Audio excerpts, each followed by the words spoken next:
What's up, everybody, and welcome back to LBA Season 5, Week 4, and this is against JJ and the LA Nidokings. So the team he brought to this match was Mega Gardevoir, Infernape, Exploud, Garchomp, Jirachi, and Chestnut. Now this is pretty much the team that I imagined he'd brought, and I'm pretty sure that I can take the game at the...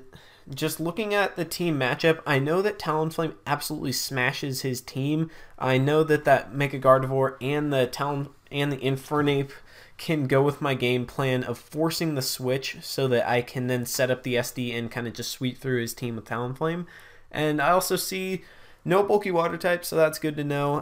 No Mence, which is cool. No Nidoqueen, which wasn't really a problem since I have Blissey and bulky Pert. And yeah, so it's also looking like Serperior can do a little work if I can just get some damage on his team. And I'm going to be leading off with my Swampert against his Chestnut. Now this is a pretty bad matchup for me, so I just got to go ahead and get out of here ASAP. And I have the perfect switch into Chestnut, that being my Mandibuzz, which I can just go into and chew up the grass move as he does go for the Seed Bomb. And like I said, I can eat that up for absolutely nothing. And I know he's going to switch out into a special attacker, so I'm going to pull the double and go into my Swampert, knowing that I can get a Mirror Coat kill, as he does drop in the Exploud. And I know I can live the Boom Burst, but he gets the crit Boom Burst with the Specs. And is that going to kill me? It's not. I'm going to live on 9 HP, and now I can go for the Mirror Coat and knock him out. So that crit really sucks because it makes my Swampert completely useless. Specs Boom Burst would do about 60%, leaving me with 45-ish after lefties. So now I have to make my Swampert as fodder, as he's going to drop an Infernape. He's going to go for U-turn, show that he is Life Orb. So this is actually kind of okay for me, considering the circumstances, as he goes into Vor, and now this is where that Talonflame situation comes in. So I know he's going to switch, and I'm pretty sure he's going to go into Garchomp, but I just know he's going to switch, so I'm going to go ahead and set up the SD as he drops in Rachi. And now the thought comes into my mind, he could be scarfed with T-Bolt or HP Rock, but I'm just going to go for the kill. And I'm just going to drop the Flare Blitz, and I'm going to one-shot Jirachi, and down goes this thing. Now he's going to drop in his Garchomp, which I was so sure that he was Bulky Chomp with Helmet. And then he's Choice Scarfed with Outrage, so that caught me completely off guard. Had I gone for the Brave Bird, I had a chance to kill it. But my reasoning is I was so certain that he was going to be running the Rocky Helmet Garchomp. I know JJ, he loves that set, so well, now I'm going to drop into Mandibuzz, and he's going to go for the Outrage, but he crits again!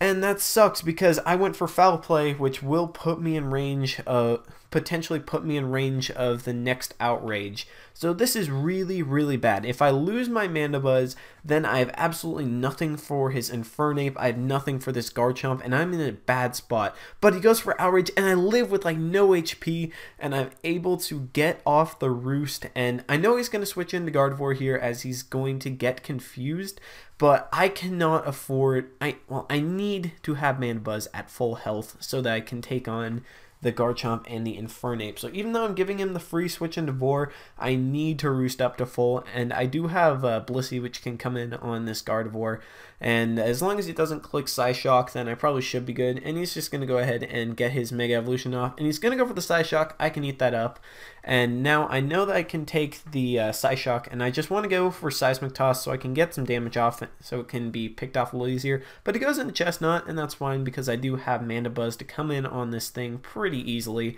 So I'm just going to switch out and go into Mandibuzz as he Drain Punches. That doesn't do anything. Rocky Helmet cancels out the recovery pretty much, and now he's going to switch out and go back into Gardevoir. And now I was trying to make a prediction and predict me to switch, so I went for Taunt, but that's just a momentum kill for me, as now I have to switch into Bliss and risk him going for Psyshock twice, but he goes for Hyper Voice, and I'm okay with that because now I can live the Psyshock barely, and I'm able to go ahead and soft boiled up.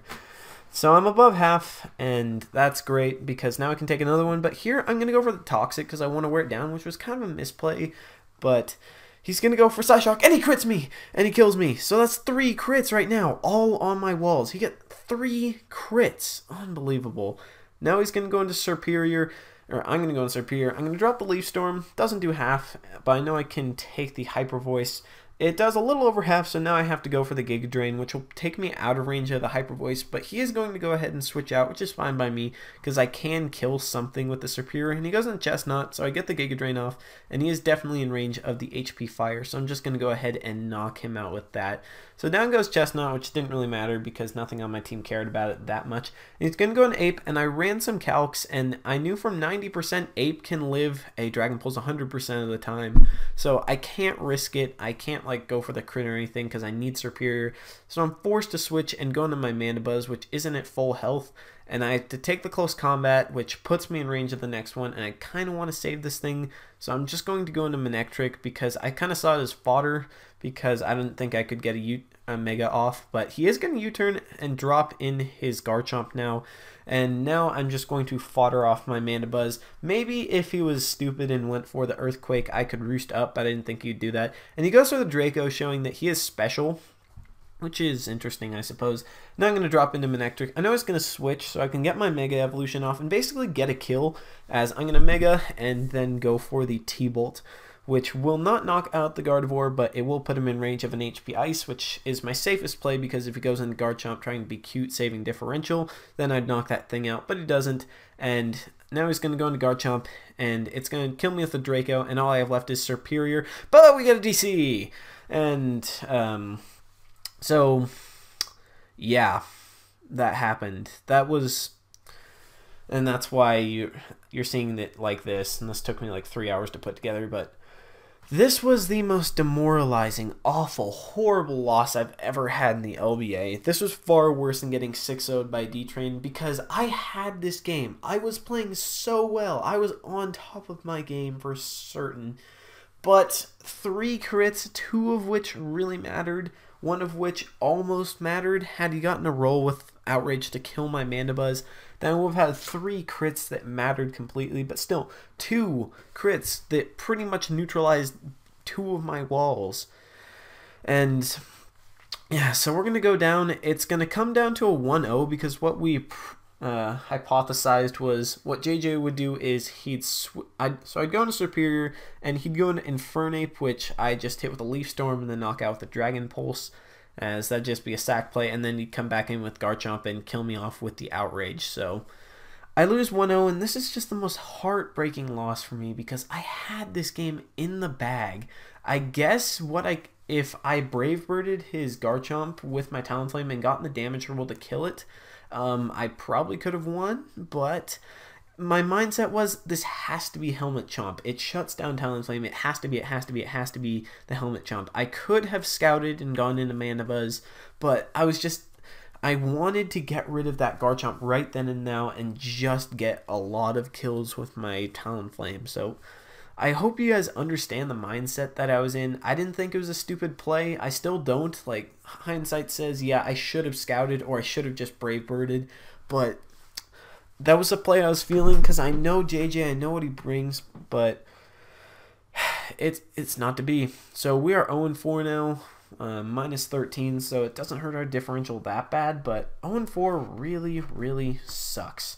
It's just horrible, so I think I might not, just because I only lost 1-0, I might not be in dead last if Terran loses his game, because he was only 1 point behind me. So if he gets 2-0'd or 2-0 or 3-0'd, then that'll be it for him. But our season is in trouble, guys, and it's just so annoying because these last 2 games against Eli and JJ, I've been playing really well, and Hacks has taken any hope of victory away from me. Against Eli, he did play pretty good, and the Hack, I still might not have won, but it definitely it extinguished any hope of me winning at all, like completely. And same with this one. If I made one different play with Talonflame, then I could have potentially won this game. But like I said, bulky Chomp, I was certain he was, and you know what? He wasn't. He was scarfed. So my bad for not scouting with Mana Buzz, because I could take a hit, but what are you gonna do? So, like I said, 0-4, but you know what? We're not done yet. I still have a lot of fight in me. There's still 8 games to play, all 8 of which I can win. I could still make playoffs, But first things first, I need to focus on getting this next game and getting this next game and getting a win. I need a win. Because if I lose my next game, I'm pretty sure I just killed all hopes of getting in the playoffs. But if I just go on a tear and start winning and winning and winning, I think I have a shot. But I just well, actually no. If I lose my next 2 games, if I'm have 6 losses, then even if I go 6-6, I'm probably not making playoffs because I'll have a shitty differential. But anyways, so that's it. I have to put something together. I've been playing so well these last 2 games that I have confidence I can take the next one. But if this bullshit hacks keeps happening, then I have no shot. I'm scheduled to get relegated right now, which is absolutely absurd because I'm arrogant enough to say that I'm one of the better battlers in all the LBA, and I'm in last place. And most of these games have not been due to bad plays. With Nasser's game, he played pretty good, and I didn't play aggressive enough, but I still had an 80% chance to kill his Bisharp with an HP fighting from Gothitelle, and that pretty much would have sealed the deal for me. It would have made it a lot easier to win since I'd still have Reuniclus. But no, he has a 20% chance to live, and he gets it. Against Eli, I still probably would have lost, but it would have saved some differential if had my Reuniclus not gotten critted and died so that I could get the Psyshock damage off on his Alakazam. And this one, 3 crits. If he didn't crit my Pert, I'd still have it around 45% or maybe even 50%, which actually would allow me to take a hit from Garchomp. I could take the Draco Meteor and Ice Beam back or something, so that would have been cool. Bliss, I would have gotten the Toxic off on his Gardevoir, which, still not the best play in the world, but, the crits just absolutely killed me in this game, which was just bad. So, this was a long ramble, but this is kind of my thoughts and feelings about this season. I still have hope, but if this shit keeps happening, then it's just going to be bad. So I hope you enjoyed, I guess, and I'll see you next week. See ya.